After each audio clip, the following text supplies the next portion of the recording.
everyone. I am Anitha, Assistant Professor, Department of English SF, Fatima College, Madurai. Today we are going to see about the key aspects of Victorian Age. The Victorian Age is named after Queen Victoria.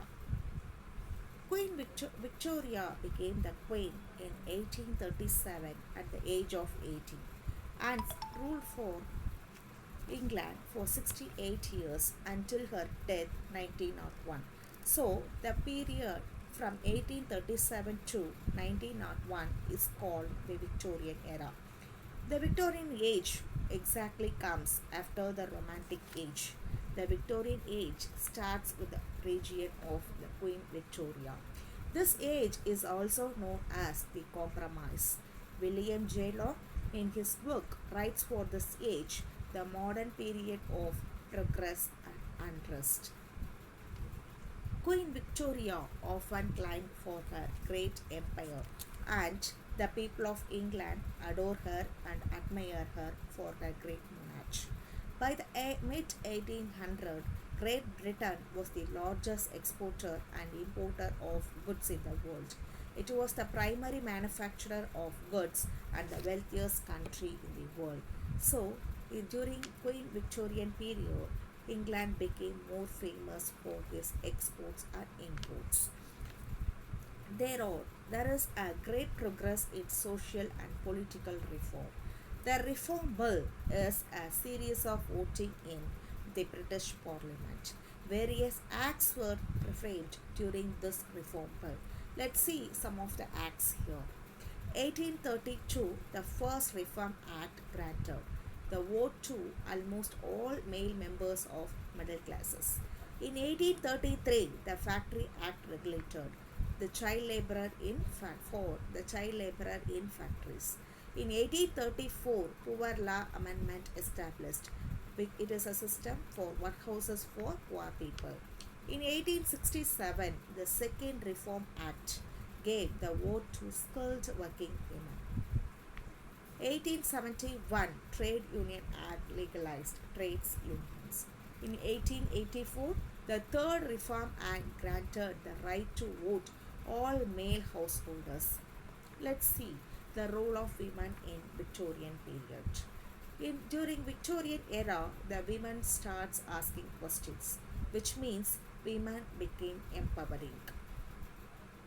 Changing conditions of women's work created the Industrial Revolution.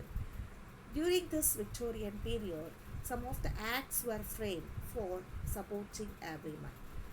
Let's see some examples for them. The Factory Acts framed 1802. It regulates of the conditions of laborers in mines and factories. The Custody Act, which framed in 1837, gave a mother the right to petition the court for access to her minor children and custody of children under 7 and later 16. So, during Victorian period, women became more empowering, and we can see most number of women writers in during this period.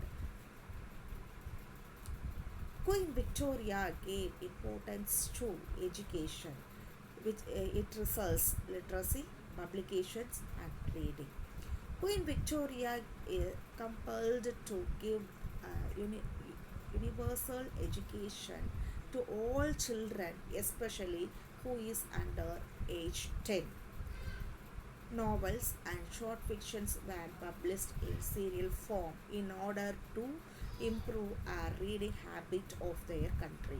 By the end of the century, literacy was almost universal.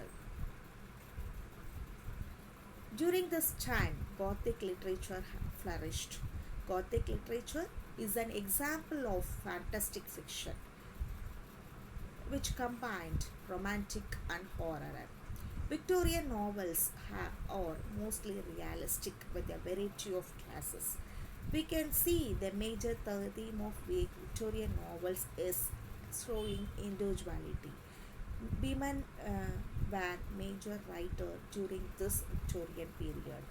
Examples of Victorian novelists are Bronte sister, George Eliot, and many more. Victorian poetry gave a new ways of telling stories. Victorian poets always strong influence of romance because as the age comes after the romantic period. Victorian drama flourishing of theatres. Oscar Wilde, Bernard Shaw are examples of Victorian dramatists.